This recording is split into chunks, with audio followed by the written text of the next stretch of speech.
मुकदमा चलता रहा। अवान साहब ने एडजमेंट की दरख्वास्त शायद नहीं की तो भुट्टो साहब ने अंग्रेज़ी में कहा, damn it why don't you ask it. मुझे याद पड़ता है कि मौलवी साहब ने कहा, वी डोंट केयर। इस पर भुट्टो साहब ने कहा, I have taken enough of it. इस पर मौलवी मुश्ताक हुसैन ने पुलिस वालों से कहा, इस मुल्ज़िम को ले जाएं जब तक कि इसका दिमाग दुरुस्त ना हो जाए। मौलवी Mushtaq, chief justice, acting chief justice Lahore high court, और अनवारुल हक साहब, चीफ जस्टिस पाकिस्तान, दोनों के दोनों, उनको सख्त अनाद थी, सख्त गुस्सा था, सख्त नफरत थी जुल्फ़िकार अली भुट्टो के साथ, जो उनके सामने मुल्ज़िम के तौर पे या अपीलांट के तौर पे पेश था। जुल्फ़िकार अली भुट्टो का मौक़िफ़ था कि उन्हें लाहौर हाई कोर्ट के फुल बेंच से इंसाफ की तवक्को नहीं है, खुसूसन चीफ जस्टिस जनाब मौलवी मुश्ताक से, जिन्हें उन्होंने अपने दौरे हुकूमत में चीफ जस्टिस बनाने से इनकार कर दिया था।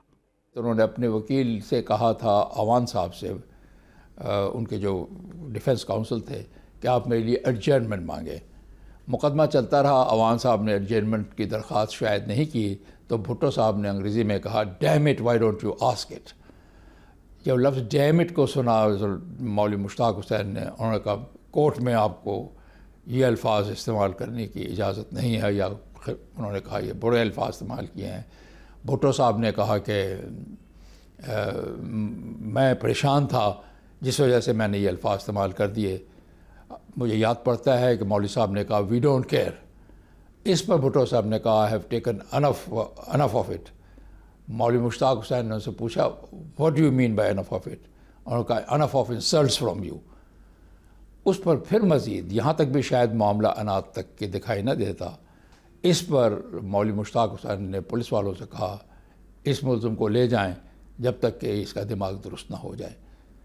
ये सूरत हाल यकीनी तौर पर ऐसी थी कि मैं इसे कहूँगा कि मेल ऑफ आईडीसी में आ जाती है। वो मेरे ख्याल में मौलवी साहब की ज़्यादती थी, क्योंकि वो बहुत ही यानी ज़बरदस्त आदमी थे और वो भुट्टो के दुश्मन थे, और उनको चाहिए था कि इस केस में ना बैठते तो बेहतर था। लाहौर हाई कोर्ट के जस्टिस मलिक सईद हसन ने केस के दौरान कुछ बेकायदगियां देखते हुए अपने ओहदे से इस्तीफा दे दिया। रात खाना था मौलवी साहब के घर में, मेरे सामने उनका केस सुन रहे हैं और 9 करोड़ गाली निकालनी शुरू कर दी भुट्टो को। मुझे गुस्सा आ गया। मैंने कहा, मौलवी साहब, आर यू हिज जज और are you his prosecutor? You are not only his prosecutor, you are a person who is having tyrannical attitude towards him, जैसे बदमाशों का एटीट्यूड होता है। एग्जैक्टली उसने ऐसी बातें करनी शुरू कर दी। मुझे गुस्सा चढ़ गया, लिहाजा मैं वहाँ से उठकर चला गया। खाना भी नहीं खाया, खाने की टेबल से उठकर चला गया। मैंने कहा, भाई ये बंदा जज है, कोई ये इंसाफ कर सकता है? इतना बोगस है उसको जुल्फ़िकार अली भुट्टो के लिए, सिर्फ इसलिए कि जुल्फ़िकार अली भुट्टो ने इसको जज नहीं, चीफ जस्टिस नहीं बनाया और सरदार इकबाल को बना दिया। पहले तो मैं इसके ख़िलाफ़ को ज़्यादा अपना बावाज़ बुलंद कुछ बात करनी चाहता था। फिर मैंने सोचा कि आप भी, ये मेरा मौसम भी है, तो बेहतर है कि मैं रिज़ाइन ही कर दूँ, क्योंकि मैं ऐसे अदालत का जज नहीं बनना चाहता था जो इस किस्म की हरकत करने पर तुला हुआ था।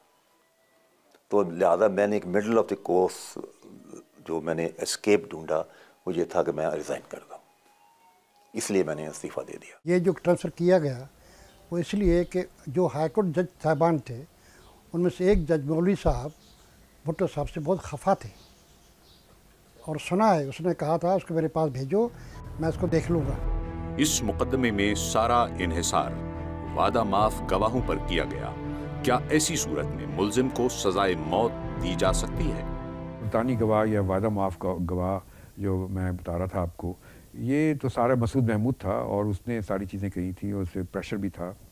तो इस सूरत में यकीनन किसी आदमी को फांसी की सज़ा देना मेरी नज़र में तो सही नहीं है। अदालतों ने बार बार ये फैसले किए हैं, आला अदालतों ने, कि इसकी बात पे कतन कभी इन्हिसार ना करो, और इन्हिसार उस वक्त करो जब वो लिंक जो क्रिएट करता है उसको किसी और मोतबर शहादत के साथ आप उसकी तायीद करवा सकते हैं या करॉबोरेट करवा सकते हैं। अब ऐसा मुकदमा जिसमें करॉबोरेशन है ही नहीं, of this moral reach, of this approver, this state witness, turn court, कोई उसकी कतन कोई तायीद नहीं, करॉबोरेशन कहीं से नहीं मिली कि भुट्टो साहब के साथ वो लिंक करे। सजाए मौत तो हो ही नहीं सकती थी। ना स्प्लिट डिसीजन पे, ना इन तरह के इंटरेस्टेड विटनेसेस पे, और ना इस तरह के क्राइम पे, कंस्पिरेसी टू कमिट मर्डर। अब यूजुअली मर्डरर्स को ट्रायल किया जाता है। इस एक अजीब सा केस है जहां murderers of Ahmad Raza Kasuri's father, उनको तो किसी ने नहीं छेड़ा। एक वादा मुआफ़ गवाह और 4 ऐसे गवाहान जिन्होंने एतराफ़ गुनाह किया था, जिनको बाद में सज़ाए मौत भी हो गई थी, तो क्या इन पर भी इन्हिसार करते हुए सज़ाए मौत दी जा सकती थी? मेरा जवाब होगा कि नहीं दी जानी चाहिए थी। ये मुल्ज़मान थे और इन्होंने भी बाद में रिव्यू पिटीशन की थी कि हमने किसी के कहने पर यह काम किया था और इनको तवक्कुआत ये थी कि हमें इसकी वजह से सज़ाए मौत नहीं होगी।